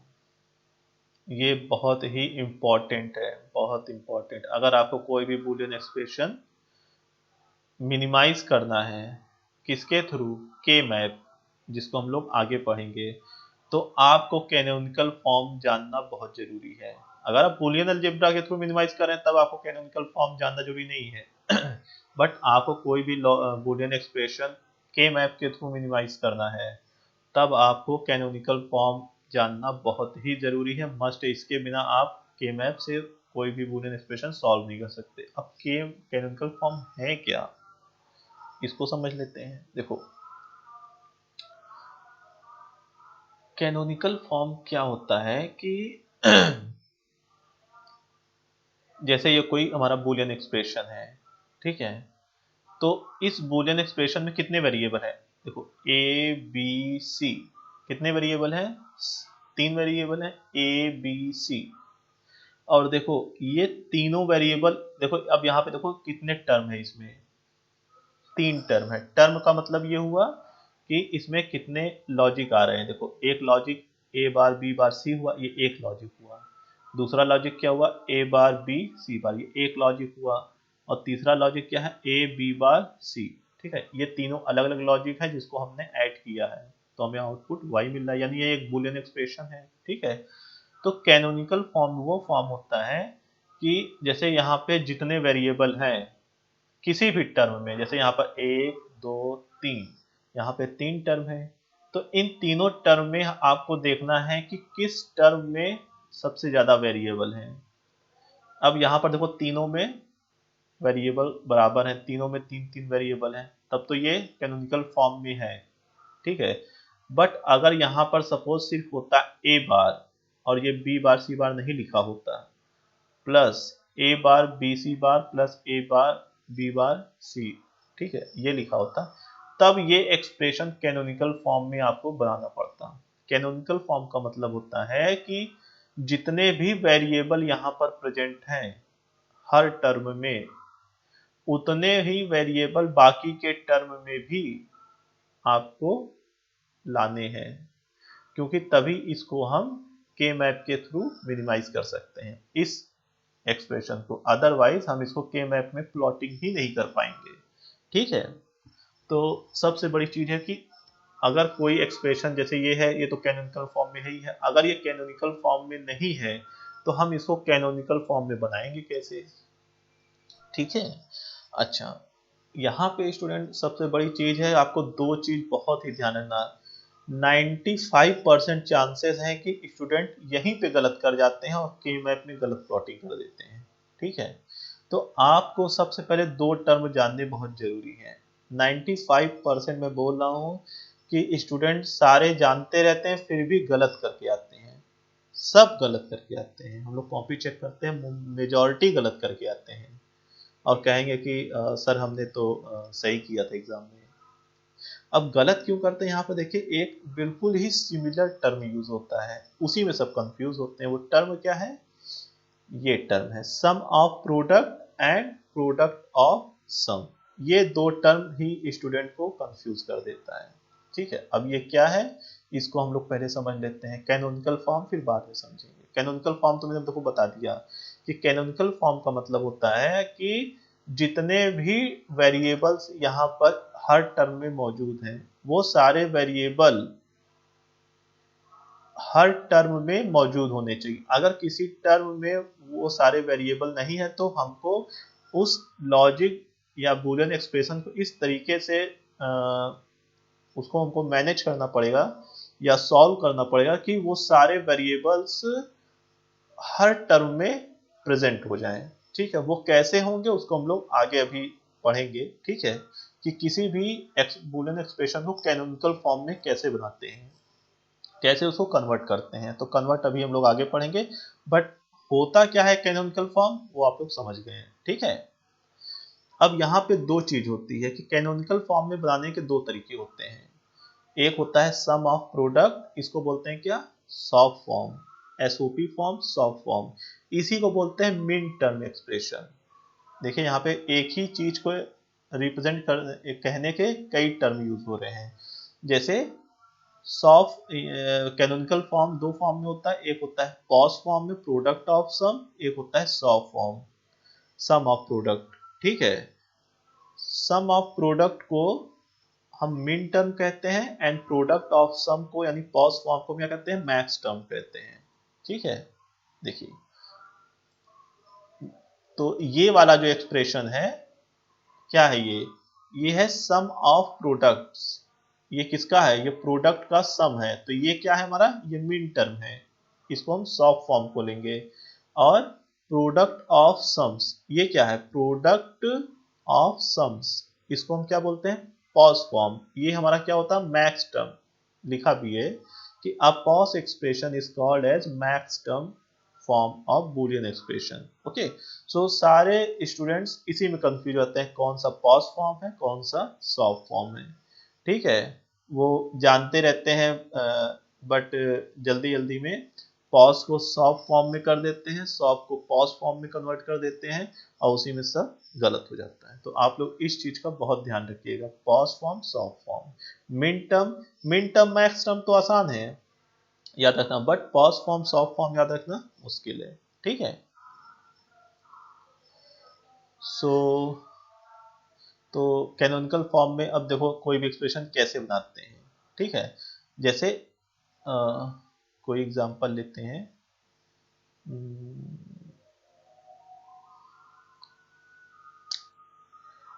ओके, यहाँ पर ओके, सबसे पहले स्टूडेंट हम लोग ये समझते हैं कि मिन टर्म को मैक्स टर्म में और मैक्स टर्म को मिन टर्म में कैसे कन्वर्ट करें, या इसी को अगर हम दूसरी भाषा में कहें कि सॉफ्ट फॉर्म को सम ऑफ प्रोडक्ट यानी सॉफ्ट फॉर्म को पॉज फॉर्म में कैसे कन्वर्ट करें और पॉज फॉर्म को सॉफ्ट फॉर्म में कैसे कन्वर्ट करें। तो उसका देखिए सिंपल सा लॉजिक है। देखिए जैसे यहाँ पर ये लिखा हुआ है कि एग्जाम्पल है convert soft form into pause form. तो ये चीज आप जानते हैं कि ये जो एक्सप्रेशन लिखा है बूलियन एक्सप्रेशन, ये किस में है, सॉफ्ट फॉर्म है। अब अगर हमको किसी भी सॉफ्ट फॉर्म को पॉज फॉर्म में कन्वर्ट करना है तो हम क्या करते हैं, उसका कॉम्प्लीमेंट ले लेते हैं। क्या करते हैं, उसका कॉम्प्लीमेंट ले लेते हैं। तो ठीक है, इस पूरे एक्सप्रेशन का हमने कॉम्प्लीमेंट ले लिया। कॉम्प्लीमेंट लेंगे तो क्या हो जाएगा, ये आ जाएगा इस तरीके से। ठीक है, अब यहाँ पे हम डिमॉर्गन्स थ्योरम अप्लाई कर देंगे, तो अब इसको हम सेपरेट सेपरेट लिखेंगे तो क्या लिखेंगे, अब ये यहाँ पे प्लस साइन है, जब ये बार हटेगा तो ये क्या हो जाएगा, यहाँ पे प्रोडक्ट का साइन आ जाएगा, यही था डिमॉर्गन्स थ्योरम में। तो अब ये क्या हो जाएगा, और अंदर क्या हो जाएंगे, प्लस साइन हो जाएंगे। ठीक है, तो क्या हो जाएगा, ए,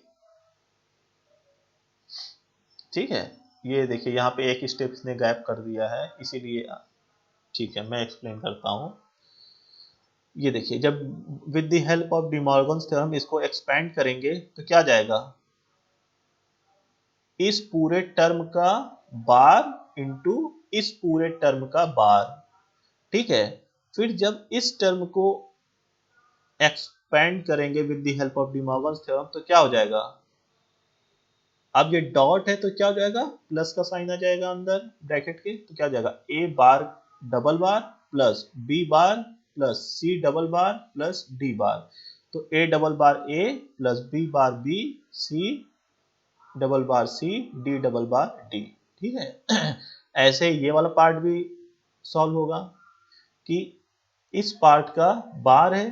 ठीक है, तो इसका बार यानी अब इसको जब ओपन करेंगे तो क्या हो जाएगा, ये डॉट प्लस में कन्वर्ट हो जाएगा, तो क्या हो जाएगा, A double bar plus B double bar plus C double bar plus D का बार। तो double bar means A B C plus D bar. ठीक है, तो इस तरीके से इस देखिए अब ये सॉफ्ट फॉर्म को हमने किस में कन्वर्ट कर दिया, पॉज फॉर्म में, यानी इस मिन टर्म को हमने किस में कन्वर्ट कर दिया, मैक्स टर्म में। यही इसी को बोलते हैं मैक्स टर्म। देखो जितने वेरिएबल यहां थे उतने वेरिएबल यहां भी हैं दोनों टर्म में।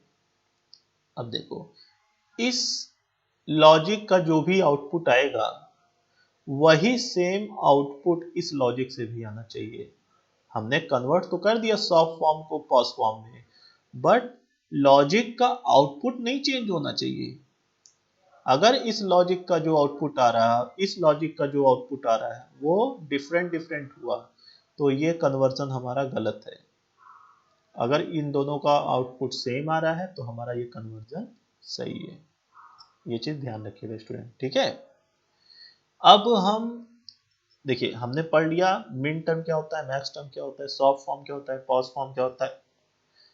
सॉफ्ट फॉर्म को पॉज फॉर्म में कैसे कन्वर्ट करते हैं ये हमने पढ़ लिया। अब अगर इसी पॉज फॉर्म को हमको वापस सॉफ्ट फॉर्म में कन्वर्ट करना है तो हम फिर से इसका बार ले लेंगे, इस टर्म का पॉज फॉर्म का बार ले लेंगे और इसको हम डी मॉर्गन्स थ्योरम की हेल्प से सॉल्व करेंगे तो वापस हमें सॉफ्ट फॉर्म मिल जाएगा, यही वाला एक्सप्रेशन टर्म मिलेगा, ठीक है।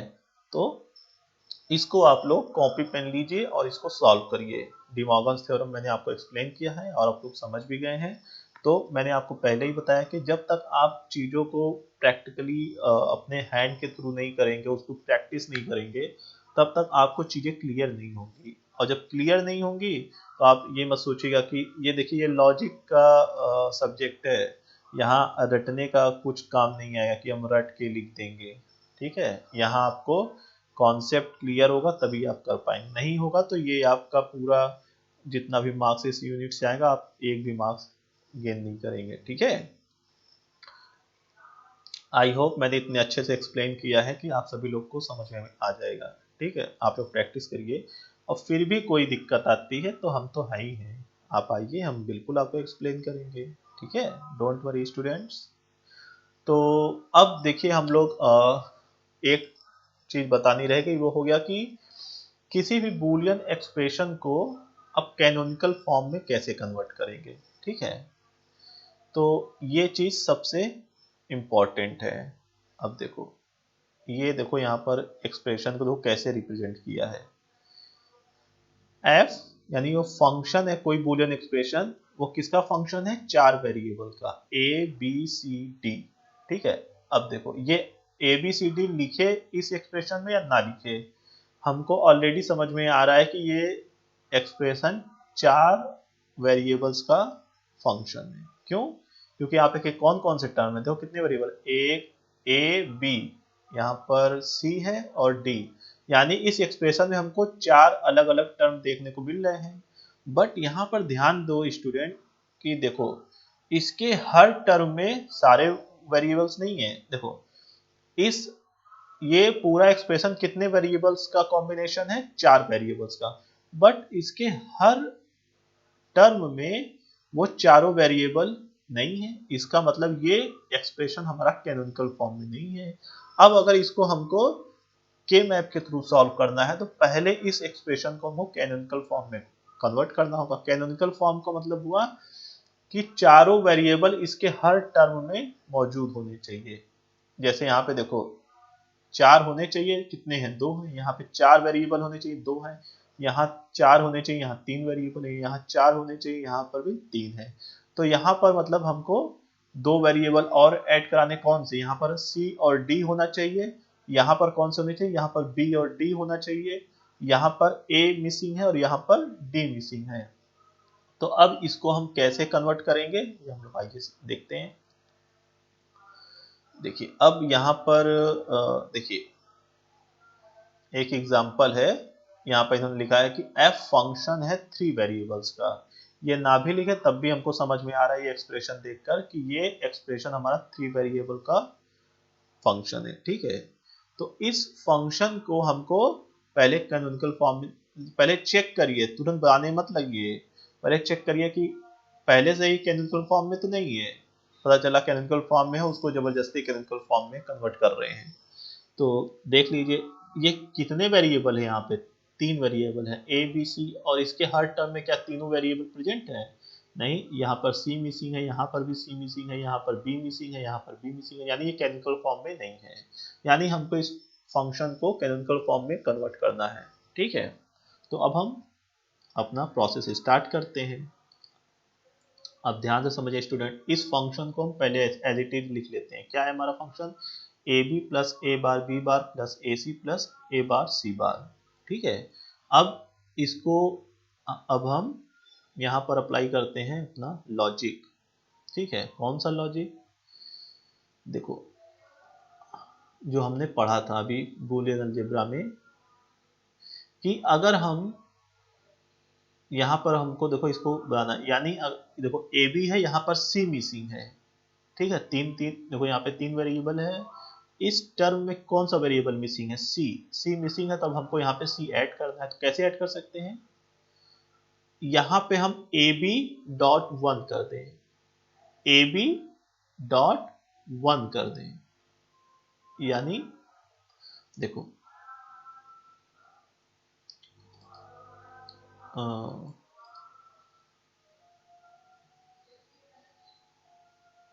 ये देखिए यहाँ पे देखिए ये रूल है ना, ए प्लस ए बार, अगर इन दोनों लॉजिक को हम ऐड कराएंगे तो आउटपुट पे हमें क्या मिलेगा? 1 मिलेगा। मिलेगा, देखिए यहाँ पे लिखा है A plus A bar is equal to 1, यानी ए और उसका कॉम्प्लीमेंट हम ऐड कराएंगे तो आउटपुट पर हमें क्या मिलेगा? 1 मिलेगा। ठीक है, ठीक है। तो अब देखिए, अब अगर ए बी डॉट, इस लॉजिक में हमको अगर हम यहाँ पर ए बी डॉट वन कर दें तो क्या इसके आउटपुट में कोई अंतर पड़ेगा? नहीं, कोई अंतर नहीं पड़ेगा। A B dot one is equal to A B.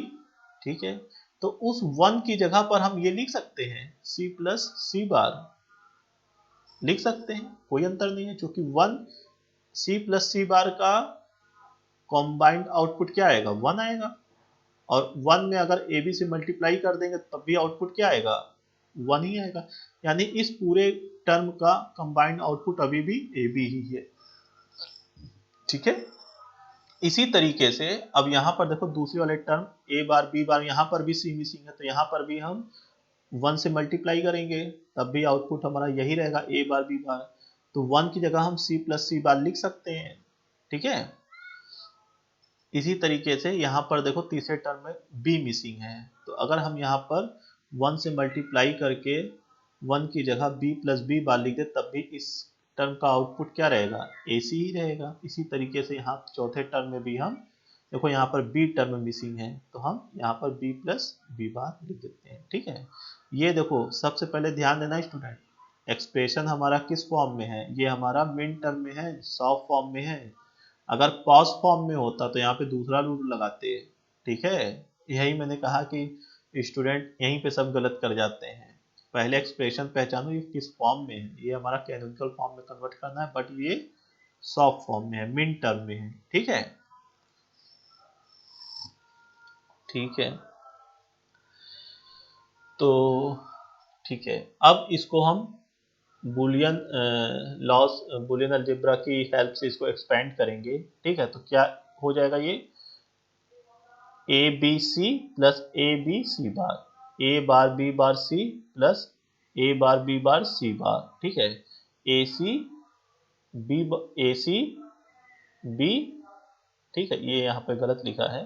ठीक है, यहाँ पे बार नहीं होगा, ए सी B plus A C B bar. ठीक है, और ये क्या हो गया? ए bar C bar B plus A bar C bar B बार। ठीक है, तो अब इसको देखो इसमें कोई टर्म कॉमन तो नहीं आ रहा है, चेक कर लीजिए। जैसे यहाँ पे A B C A B C A B C A B C, नहीं एक ही बार है तो ए बी सी लिख लिया, क्योंकि मैंने बताया था कि कोई भी लॉजिक दो बार लिखने पर सेम लॉजिक का आउटपुट आएगा, तो उसको हम दो बार क्यों लिखेंगे? ठीक है, अब देखो इसको चेक करो, ए बी सी बार कहीं और आ रहा है? A B C bar, A B C बार नहीं। ठीक है, मतलब इसमें कोई भी लॉजिक कॉमन नहीं हो रहा है, तो ठीक है इसको हम एज इट इज लिख देते हैं। ठीक है, तो ठीक है, नहीं देखो यहाँ पे कॉमन आ रहा है। ठीक है, यहाँ देखो ए बी सी कॉमन आ रहा है ना, देखो यहाँ पर ए बी सी और यहाँ पर भी क्या आ रहा है? A B C. देखो दो बार ए बी सी आ गया। ठीक है, तो ए बी सी दो बार आ गया, तो इसको हम ए बी सी को सिर्फ ए बी सी लिख सकते हैं। ठीक है, क्योंकि दोनों को दो बार लिखने से क्या मतलब है, ठीक है, क्योंकि दोनों का आउटपुट क्या आएगा, ABC ही आएगा, ठीक है। तो अब अगर इसको हम मिनिमाइज करेंगे, यानी इसका कैनोनिकल फॉर्म में लिखेंगे तो क्या लिखेंगे, ABC plus ABC bar plus A bar B bar C plus A bar B bar C bar plus, अब ये वाला टर्म हट जाएगा, क्यों, क्योंकि ABC प्लस ABC ABC होगा, इसको हम लिख चुके हैं, तो ये वाला टर्म गायब हो जाएगा यहाँ से, plus A B bar C plus A bar B C bar plus A bar B bar C बार, ठीक है। अब यहाँ पर देखिए स्टूडेंट, ए ए बार बी बार सी बार और ए बार बी बार सी बार, ये भी दो बार आ रहा है, तो ए बार बी बार सी बार और ए बार बी बार सी बार, इसका भी आउटपुट क्या आएगा, A bar B bar C बार ही आएगा, तो इसको भी हम यहाँ से हटा सकते हैं। तो यानी अब हमारे यहाँ पर देखो कितने टर्म हो गए, दो टर्म हट गए, तो कितने बचे, पहले 8 थे, अब 6 टर्म, यानी इस बूलियन एक्सप्रेशन को जब हमने कैनोनिकल फॉर्म में कन्वर्ट किया, तो यहाँ पे पहले 4 थे, अब कितने हो गए, 6 हो गए, ठीक है, अब 6 हो गए, 6 हो तो गए, बट अभी भी चेक करो कि क्या ये सारे, यहाँ पे कितने वेरिएबल थे, 3, क्या तीनों वेरिएबल इस एक्सप्रेशन के सारे टर्म में मौजूद हैं, अगर नहीं है तो इसको फिर सॉल्व करना पड़ेगा, अगर है तो वहीं पे स्टॉप कर देना है। तो यहाँ पर भी देखो ए बी सी आ गया, यहाँ पर भी ए बी सी है, यहाँ पर भी ए बी सी है, यहाँ पर भी ए बी सी है, देखो वो टर्म होना चाहिए, चाहे कॉम्प्लीमेंट फॉर्म में हो या नॉर्मल फॉर्म में हो, लेकिन वो टर्म होना चाहिए। तो यहाँ पर देखो ए बी सी है, ठीक है, तो यानी ये जो हमने एक्सप्रेशन को सॉल्व किया, कैनोनिकल फॉर्म में बनाया, तो अब इसमें इसके हर टर्म में हमारे सारे वेरिएबल प्रेजेंट है, तो ये एक्सप्रेशन अब हमारा कैनोनिकल फॉर्म में कन्वर्ट हो गया है, ठीक है। तो ये चीज आई होप आप लोग स्टूडेंट समझ गए होंगे, नहीं समझ में आया तो थोड़ा सा वीडियो को बैक कीजिएगा, फिर से प्ले करके इसको समझिएगा, ठीक है, बहुत आसान है, बस थोड़ा सा ध्यान लगाने की जरूरत है, ठीक है। मैंने बताया आपको पहले भी कि अगर आप प्रैक्टिस नहीं करेंगे तो ये आपको बिल्कुल भी समझ नहीं आएगा, ठीक है। ओके, यहाँ पे देखिए लिखा भी eliminating A B C and A bar B bar C bar, okay, because ये दो बार रिपीट हो रहे हैं, तो यहाँ पे देखो टर्म को रिप्लेस कर दिया गया है, ठीक है। ओके, यहाँ पे स्टूडेंट एक चीज और कि देखो मैंने आपको बताया कि यहीं पे देखिए सारी चीजें वो लिख दे रहा है, अब देखिए यहाँ पे पाई पाई लगा के लिख दिया इसको, अब इस एक्सप्रेशन को हम पाई में लिख दिया, इसका क्या मतलब हुआ, ठीक है। तो मैंने आपको बताया कि कैनोनिकल फॉर्म में जब हम किसी एक्सप्रेशन को कन्वर्ट करते हैं तो उसमें रिप्रेजेंट करने के दो तरीके होते हैं, pause form, soft form. Pause form को हम मैक्स टर्म कहते हैं, सॉफ्ट फॉर्म को हम मिन टर्म कहते हैं, ठीक है। तो मिन टर्म को रिप्रेजेंट करने का तरीका है, अगर हम उसकी लॉजिक की न्यूमेरिक वैल्यू लिखते हैं तो हम उसके आगे क्या लिखते हैं, सिग्मा, उसके आगे क्या लिखते हैं, सिग्मा। यानी अगर इस तरीके से कोई एक्सप्रेशन लिखा है 7 6 कॉमा लगा के और उसके आगे सिग्मा लिखा है, तो आप तुरंत समझ जाइए कि ये एक्सप्रेशन हमारा सॉफ्ट फॉर्म में है, ये मिड टर्म है, ठीक है। अगर इसके आगे पाई लगा है, कैपिटल पाई, सिग्मा ना लगा के कैपिटल पाई लिखा हुआ है, तो तुरंत समझ जाइए कि ये एक्सप्रेशन हमारा पॉज फॉर्म में है, यानी मैक्स टर्म में है, तो उसको हमको के मैप में दूसरे तरीके से प्लॉट करना है। अब वो के मैप जब मैं बताऊंगा तो वहां पे बताऊंगा कि मिन टर्म और मैक्स टर्म को अलग अलग तरीके से कैसे प्लॉट करते हैं, ठीक है। ओके, सो ये हो गया। तो अच्छा, अब यहाँ पर स्टूडेंट देखिए इस एक्सप्रेशन को हमने बूलियन एक्सप्रेशन को हमने कैनोनिकल फॉर्म में तो कन्वर्ट कर लिया, ठीक है, और कैनोनिकल फॉर्म में कन्वर्ट करने के बाद हमारा ये एक्सप्रेशन आया, ठीक है। अब अगर हम इसको बाइनरी फॉर्म में कन्वर्ट करेंगे तो इसको हम क्या लिख सकते हैं, ठीक है। देखिए चूंकि ये मिन टर्म है, ठीक है, मिन टर्म है, सॉफ्ट फॉर्म है, तो यहाँ पर ए ए जो भी हमारा वेरिएबल की वैल्यू होगी ए बी सी, यानी ये हाई स्टेट है, और इसका जो भी कॉम्प्लीमेंट वाला फॉर्म होगा उसको हम लो स्टेट कहेंगे। यानी ए को हम क्या लिखेंगे 1, बी को लिखेंगे 1, सी को लिखेंगे 1। ठीक है, अब यही अगर देखो यहाँ पे सी बार है, सी बार हो गया, यानी सी वेरिएबल में दो स्टेट है, सी वेरिएबल में एक हाई है एक लो है, तो इसका कॉम्प्लीमेंट फॉर्म क्या हो गया 0। अब यहीं पर अगर ये कॉम्प्लीमेंट नहीं होता इस सी को हम लिखते 1। यहाँ पर देखिए गलत लिखा हुआ है, ठीक है, यहाँ पर देखिए तीन तीन वेरिएबल है तो यहाँ पे 4 लिख दिया है, एक एक्स्ट्रा 1 लिख दिया है, यहाँ पे देखिए गलत है। ठीक है, इसको ध्यान दीजिएगा, ये वाला गलत है, ये नहीं रहेगा। तो ए बी सी को हम क्या लिख सकते हैं 1 1 1। ठीक है, अब स्टूडेंट देखिए यहाँ पे ध्यान दीजिएगा, ये सॉफ्ट फॉर्म में है, मिन टर्म है, तो इसको हम इस तरीके से रिप्रेजेंट कर रहे हैं। अगर यही पॉज फॉर्म होता, मैक्स टर्म होता, तो इसका जस्ट उल्टा लिखते। उल्टा क्या लिखते, देखिए अब यहाँ पे ढेर सारा pause form, min term, POS form, min term, max term, तो स्टूडेंट देखिए यहीं पे आपको थोड़ा सा ध्यान देना है। ठीक है, क्योंकि यहीं पे आप थोड़ा सा ध्यान दीजिए तो आपको आगे आप गलत नहीं करेंगे। मैंने आपको पहले बताया कि यहीं पर स्टूडेंट सब गलत कर देते हैं। देखिए ये पॉज फॉर्म है, अरे सॉरी सॉफ्ट फॉर्म है, ठीक है, मिन टर्म है, तो हम इसको हाई स्टेट को 1 से रिप्रेजेंट कर रहे हैं और कॉम्प्लीमेंटेड वाली स्टेट को 0 से रिप्रेजेंट कर रहे हैं। बट अगर यही पॉज फॉर्म होता तो हम इसको क्या लिखते, इसको हम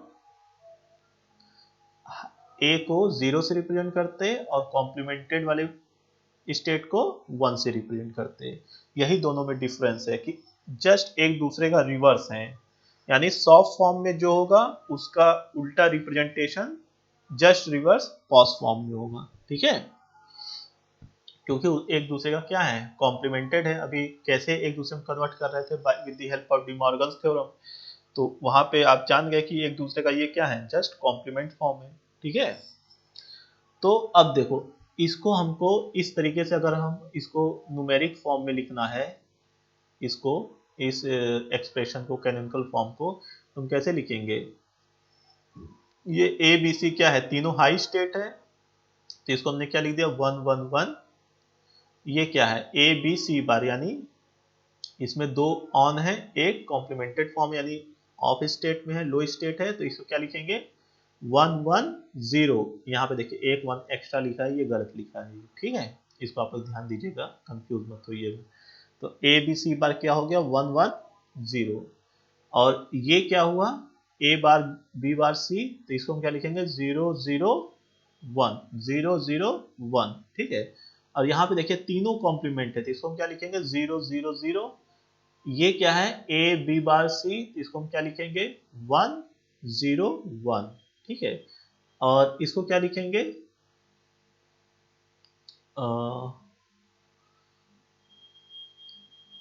ए बी सी बार है, तो इसको हम क्या लिखेंगे 0 1 0। यहाँ पर 6 ही टर्म होने चाहिए थे, ये 7 कैसे लिखा है, यहाँ पे ये गलत लिखा है। ठीक है, ये वाला टर्म लास्ट वाला ओके, इन्होंने लास्ट वाले टर्म को 2 बार लिख दिया है। ठीक है, इसीलिए यहाँ पर मिस्टेक हुई है, यही है कि इसीलिए बुक को हमेशा बहुत ध्यानपूर्वक पढ़ना चाहिए।